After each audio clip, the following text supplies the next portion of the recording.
Nah, pertanyaannya kenapa Fadil Imran ini belum? Ya, karena kalau Putri saja disangkut pautkan dengan pasal 55 dan 56, bahkan Putri juga terancam hukuman mati karena disematkan juga pasal 30 tentang pembunuhan berencana dan pasal 338 tentang perampasan nyawa seseorang atau bahasanya umum adalah pembunuhan. Nah, sementara Fadil Imran bahkan belum disebutkan apakah dia termasuk jenderal yang diperiksa dalam kaitan kode etik begitu. Ketika saya berbicara kode etik, saya kaget juga.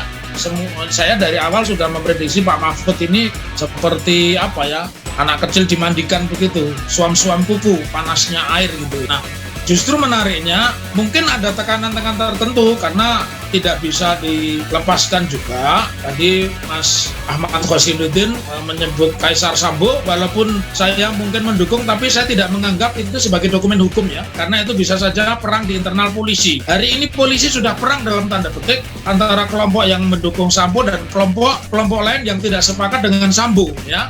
Itu. Oleh karena itu mereka memunculkan bagan seperti itu. Tapi kalau saya sebagai orang hukum saya tidak percaya karena itu bukan bukti valid, siapapun bisa melakukan seperti itu.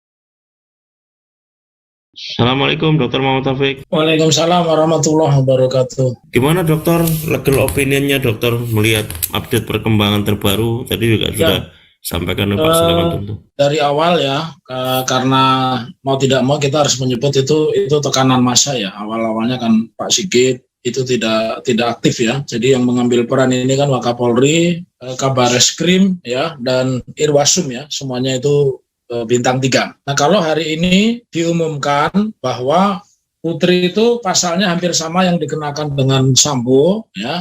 Jadi yang terkena pasal pembunuhan berencana, pasal 340 dengan ancaman maksimal mati dan kurungan setinggi-tingginya 20 tahun, itu dikenakan kepada Sambo, kemudian Putri dan sipil itu kuat ya. Sementara Baradae itu sudah dikeluarkan dari 340. Baradae itu hanya terlibat perkara pembunuhan. Kalau saya melihat dari ketentuan pasal di mana Putri itu disematkan di situ 338, kemudian 340, ada pasal di situ 55 dan 56, meskipun perannya apa tidak dijelaskan, tetapi saya menelaah bahwa ini akan bertambah karena pasal 55 maupun 56 KUHP itu pasal pernyataan, 55 itu aktor intelektualis, sementara 56 itu peran masing-masing. Memang belum bisa diuraikan karena konstruksi itu ada di Kejaksaan Agung ya. Lalu apa yang menarik dari hari ini, peristiwa hari ini, pertama setelah diumumkannya status Putri, saya justru keheranan ya, kalau anak buahnya Kapolda itu sudah dijadikan tersangka, baik Kapolres ya, maupun Kasat Reskrim dan sejumlah kanit ya, kalau tidak salah Polda Metro itu ada 4. Nah, pertanyaannya kenapa Fadil Imran ini belum? Ya, karena kalau Putri saja disangkut pautkan dengan pasal 55 dan 56, bahkan Putri juga terancam hukuman mati karena disematkan juga pasal 30 tentang pembunuhan berencana dan pasal 338 tentang perampasan nyawa seseorang atau bahasanya umum adalah pembunuhan. Nah, sementara Fadil Imran bahkan belum disebutkan apakah dia termasuk jenderal yang diperiksa dalam kaitan kode etik begitu ya. Nah, ketika saya berbicara kode etik, saya kaget juga. Saya dari awal sudah memprediksi Pak Mahfud ini seperti apa ya, anak kecil dimandikan begitu, suam-suam kuku, panasnya air gitu ya. Nah, hari ini kan membuat satu pernyataan kalau bisa yang pelanggaran etik tidak usah dipidanakan. Tidak dong. Pelanggaran etik itu adalah proses awal ya untuk mencopot seseorang. Nah, ketika seseorang dicopot dalam kedudukannya, bukan dipecat, dicopot ya, beda dengan dipecat. Dipecat itu nanti setelah berkekuatan hukum tetap. Nah, tentu di situ ada satu tekanan barangkali yang dulu kita itu sepakat mendukung Pak Mahfud MD. Dia bilang mungkin positifnya beliau itu orang sepuh, barangkali lihat kasihan kok polisi gerbongnya makin banyak begitu. Jumlahnya bukan lagi 60 tapi 83, itu kan banyak. Nah, beliau kan bilang tolong dibedakan, yang kode etik itu tidak perlu dibedanakan. Menurut saya tidak. Pak Mahfud bukan hukum. Pak Mahfud itu Menteri Koordinator Politik Hukum, artinya dia membawai kementerian yang berurusan dengan masalah-masalah pidana. Salah satunya adalah institusi kepolisian, tetapi tidak berarti Pak Mahfud MD boleh mengambil alih proses ini. Biarkan proses ini berjalan linear, seperti apa adanya, seperti air mengalir lah, katakanlah begitu. Dan itu sesuai dengan cita-cita Sambo. Sambo itu kan mengatakan, institusi saya ini berada pada garda paling depan menjaga marwah polisi. Tidak apa-apa, orang Sambo saja sudah siap seperti itu kok ya. Nah, justru menariknya, mungkin ada tekanan-tekanan tertentu, karena tidak bisa dilepaskan juga. Tadi Mas Ahmad Khosinuddin menyebut Kaisar Sambo, walaupun saya mungkin mendukung, tapi saya tidak menganggap itu sebagai dokumen hukum ya, karena itu bisa saja perang di internal polisi. Hari ini polisi sudah perang dalam tanda petik antara kelompok yang mendukung Sambo dan kelompok lain yang tidak sepakat dengan Sambo ya. Nah, itu. Oleh karena itu mereka memunculkan bagan seperti itu. Tapi kalau saya sebagai orang hukum saya tidak percaya, karena itu bukan bukti valid, siapapun bisa melakukan seperti itu. Dan kalau soal bicara judi tanpa mengurangi rasa hormat saya pada sahabat-sahabat saya duduk polisi, memang sudah lama ditengarai kalau polisi itu di sebagian tertentu melindungi 303 begitu bahasa halusnya perjudian. Nah, kembali kepada proses yang hari ini memang sudah ada kemajuan, tetapi saya mengingatkan ada yang belum dijangkau dari peristiwa ini, dan memang ini bukan wilayah kita ya, tetapi ini wilayah kepolisian masih di dalam proses penyidikan. Apa itu? Kalau Putri laporannya sudah dinyatakan bahwa peristiwa pelecehan itu tidak benar, bahkan sekarang dia bagian dari orang yang turut serta merancang terjadinya pembunuhan, bahkan pembunuhan berencana, tentu ada 2 advokat yang mesti dilaporkan pidana menyebar hoax sesuai dengan peraturan pidana nomor 1 pasal 14 dan 15 yang membuat kehebohan. Siapa? Itu Patra ya, yang tetap bertahan bahwa kliennya tidak menipu ya. Kemudian satu lagi yang kebetulan masih satu sekolah sama Sambo itu ya, itu juga mesti dipidanakan ya. Jadi kita sampaikan kepada khalayak, jangan terlalu puas dengan pernyataan tim sus yang sudah maju begitu. Saya juga mengapresiasi maju karena menetapkan Putri perannya sama dengan Sambo, jadi dia terancam hukuman mati. Tetapi karena sistem peradilan pidana kita ini atau integrated criminal justice system ya, di situ kan setelah polisi itu ada jaksa, ada hakim. Jangan lupa banyak jaksa atau mungkin banyak hakim yang masuk kategori the ugly ya, the ugly. Apa namanya? Ancur-ancuran begitu ya. Jadi bisa saja nanti sampai ke kejaksaan, banyak sih mungkin jaksanya 30 dan seterusnya. Tetapi yang harus kita kritisi, pasalnya itu bergeser atau tidak. Ya. Kenapa? Sambo ini secara faktual itu sudah bukan lagi, dia itu endemi ya. Dia itu penyakit di dalam kepolisian dan dia punya anak buah. Kalau kita mau jujur ini secara etika, saya yakin tersangkanya lebih dari 80. Kalau terperiksanya sekarang 83, tapi tidak semuanya menjadi tersangka. Maka kalau tidak bisa dibuktikan keseluruhan ini, saya meyakini bahwa nanti di dalam proses pemidanaan akan ada upaya-upaya menghalangi lagi, bentuknya apa? Penyuapan. Kalau sekarang obstruction justice-nya itu ancamannya masih termasuk tindak pidana ringan karena masih di bawah 1 tahun. Tetapi kalau nanti dia menyuap dan itu KPK bekerja serius, ya jujur saja KPK sekarang kan polisi juga. Kalau yang namanya lembaga perlindungan saksi dan korban sudah mengatakan dia disuap, ini harus ditindaklanjuti. Nah, disinilah menurut saya ada kemajuannya nanti, karena pasalnya berat. pasalnya sampai 12 tahun. Pasal 21 Undang-Undang Tindak Pidana Korupsi menghalangi penyidikan itu ancamannya 12 tahun. Karena di situ ada sejumlah uang yang coba disuapkan. Kenapa tadi saya bilang? Kalau disebut bahwa Sambo ini punya pasukan, ya polisi di dalam bersih, itu kan benar adanya. Bahkan rumor yang saya dengar, kenapa langsung dibawa ke Makobrimob? Karena Bareskrim konon akan ada diserbu oleh pendukung Sambo dari luar Jakarta. Nah, pertanyaannya, kemajuan ini, kemajuan dalam arti penetapan Putri sebagai tersangka pasal pembunuhan, perencanaan pembunuhan, terus serta di dalam pembunuhan, ya, itu tidak cukup. Kita gembira, kita harus mata rantai sistem peradilan pidana yang melibatkan jaksa, melibatkan hakim, harus kita goyang dari sekarang.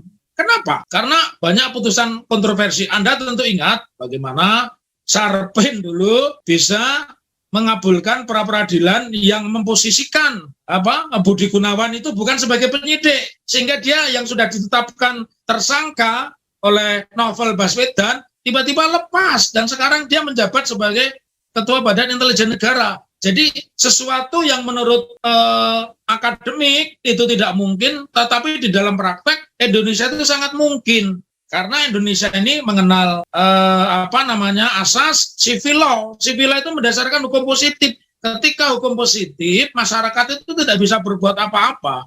Kalau mereka teori pemidanaannya itu SPP-nya, sistem peradilan pidananya menggunakan hukum progresif, maka orang-orang yang kritis seperti saya, ya Ayahanda Laksamana Soleman Ponto itu bisa berperan. Di sini ini kita jadi penonton doang. Makanya saya ingin semua yang ada di forum ini, termasuk yang menonton channel ini, kita hari ini harus menjadi anjing penggonggong. Ya. Kita harus menggonggong sekeras-kerasnya, menggonggong kepada jaksa, juga menggonggong kepada polisi. Dan saya ingin sampaikan, sidangnya ini harus terbuka. Kalaupun Pak Mahfud mengatakan pasal-pasal tertentu kepada motifnya itu dewasa, ya silahkan. Tapi di pengadilan itu tidak ada yang tidak bisa dibuka, karena di pengadilan hanya 3 perkara itu yang tidak boleh disampaikan ke umum. 1 itu tentang asusila, yang kedua itu tentang peradilan anak, ya, dan yang ketiga itu tentang perkara perceraian, ya. Tetapi putusannya terbuka. Nah, sementara kalau pidana umum tidak ada, tidak berlaku itu bahwa sidangnya tertutup, diterbukanya pada saat putusan. Nah, kembali kepada tema awal, maka amunisi kita sekarang ini harus menarik tali benang merah. Oh ya, kalau Bareskrim sudah menetapkan pasalnya pasal yang berat semua, ya, ancamannya maksimal, nanti kita lihat jaksanya lentur apa tidak, hakimnya nanti mencari terobosan seperti Sarpin yang mengadili Budi Gunawan. Bagaimana seorang jenderal bintang 3 tidak berkedudukan sebagai penyidik itu loh, ya. Jadi sesuatu yang menurut kacamata akademik, teori hukum itu tidak ada, tetapi di dalam praktek ada. Karena satu, kita menganut civil law, ya, dan kita tidak menganut sociological jurisprudence, jadi hakim itu boleh aneh-aneh. Ya. Salah satu aneh-anehnya yaitu tadi membuat teori-teori pemidanaan sendiri yang itu tidak pernah ditemukan kecuali di benaknya hakim itu sendiri. Begitu Cak Slamet. Ya. Ya, Dokter, apakah dengan kata yang lain bahwa Anda ingin menjelaskan kepada kita semuanya bahwa kalau melihat dugaan tentang obstruction of justice yang sudah terjadi pada proses penyidikan dan penyelidikan sekarang tidak bisa dipisahkan dengan latar yang disebut oleh Pak Sulaiman Bupunto tadi. Ada 3 kewenangan. Yang pertama, kewenangan sebagai mantan Kadif Propam. Yang kedua, kewenangan sebagai mantan Kasatgas Khusus. Dan yang ketiga, kewenangan sebagai, dalam tanda petik, tadi Pak Sulaiman menyebut Kaisar Sambo. Itu seperti ini existing. Apakah dengan kata yang lain Pak Dr. Taufik juga ingin menjelaskan bahwa dalam proses pengadilan pun nanti potensial pengaruh itu juga akan masih ada begitu, Dr. Taufik? Oh, sangat besar. Ini bisa kita singgung dari pernyataan Pak Mahfud yang mengatakan sebelum ditetapkan tersangka, sebelum Pak Sigit ragu-ragu. Pak Sigit ini kan baru 4 kali, dan menurut info yang saya dengar, beliau itu dipanggil oleh Pak Jokowi dengan didampingi Pak Mahfud dan satu lagi dari institusi lain. Nah baru disitulah karena Pak Sigit yang paling muda, Pak Sigit akhirnya mau tidak mau menetapkan tersangka. Memang menjadi beban berat ya. Nah saya sangat percaya dengan ucapan Pak Mahfud, walaupun itu hukum tidak mengenal itu, tapi yang disebut sebagai psikohierarki, ya psikohierarki. Dan kalau lihat kemampuan material artinya kekayaan dari Sambo sangat memungkinkan, ya sangat memungkinkan. Maka yang kita tunggu ini sebenarnya mestinya berperan bareng. Komisi Pemberantasan Korupsi itu tugasnya kan dua. Satu deterrent, dia melakukan pencegahan, yang kedua dia melakukan penindakan. Apakah di dalam proses laporan asosiasi pengacara dan juga pernyataan dari Lembaga Perlindungan Saksi dan Korban tentang upaya-upaya suap sudah ditindaklanjuti oleh Komisi Pemberantasan Korupsi apa belum? Yang saya takut tadi disebut di dalam catatan dan semua medsos maupun media online menyebut tentang Kaisar Sambo. Nah saya khawatir, sama khawatirnya saya, kenapa saya menyebut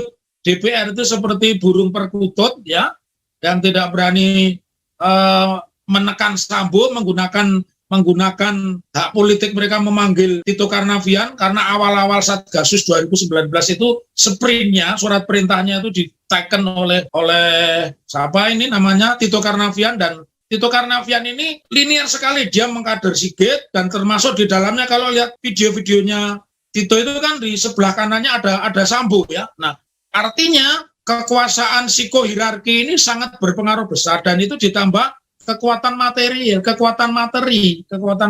begitu. Kalau materinya begitu kuat, ya kita lihat, bahkan semalam pun kita kan lihat bagaimana mantan ketua YLBHI tiba-tiba menjadi ayam sayur ketika dihajar oleh Rosiana Silalahi ya. Itu kan jadi kayak ayam sayur, jadi begini, dia nggak bisa jujur, lehernya ditekuk terus begini. Patra, saya kenal Patra itu junior saya, dia pendidikannya di luar negeri juga, tapi tiba-tiba jadi ayam sayur. Nah, saya ingin Patra itu ditetapkan tersangka karena dia juga melakukan obstruction of justice. Dulu Fredrik Yunardi itu dijatuhi hukuman 7 tahun karena dianggap menghalangi. Nah, sekarang dia mestinya dijangkau dengan ini. Kalau KPK ini serius, uang itu bisa menarik siapapun, artinya ide itu dari siapa? Dari Sambo, dari istrinya, atau termasuk di dalamnya penasihat hukum. Kalau penasihat hukum tambahin itu sikat sekalian, kan ancamannya 12 tahun.